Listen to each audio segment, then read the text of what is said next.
Salam, özünüzü təqdim edin. Elşad Yusif. Hüquqi problemlə üzləşdikcə necə həll edirsiniz? Birinci, məncə hüquq verici orqanlara zəng edirəm. 102 ola bilər. Əsasən polisə zəng edirəm və şikayətimi bildirirəm. Bundan əlavə əsasən polislər mənə deyirlər ki, bunu yazmaq da lazımdır. Lazım oldu yazıram. Belə polisə gedib ərizə yazmaq və yaxud da ki, lazım olan instansiyalara e-mail göndərməklə göndərərək deyək, həll etməyə çalışıram. Əsasən də bu, yəni elədiyim deyək, müraciətlər cavablandırılıb. Yaxşı ki, deyək var. Yaxşı bu polislər var ki, bəzən bizi yəni dəstək olublar, məsələlərimizi həll edə biliblər. Həll edə bilmişik. Tamam, çox sağ olun. Bəs qanunvericilikdə hansı dəyişiklik etmək istərdiniz?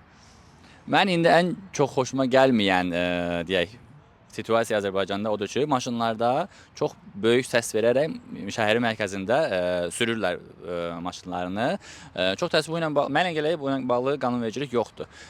Həm belə maşın sürücüləri adicə mən vətəndaş olaraq bunu çəkib mən göndərmək istəyirəm ki, bu nə yəni adamın özünə mən demək istəyirəm bəzən ki, amma konflikt yaratmaq istəmirəm. Amma bunu çəkib polisə göndərməklə o insanı cərimələmək mən çox yəni vacib bir qanunvericilik olardı. Və yaxud da ki, sürücülərin hər hansı bir qanun pozuntularını da çəkib göndərməklə bu deyək cərimələnmələrini məncə təbliğ etmək lazımdır.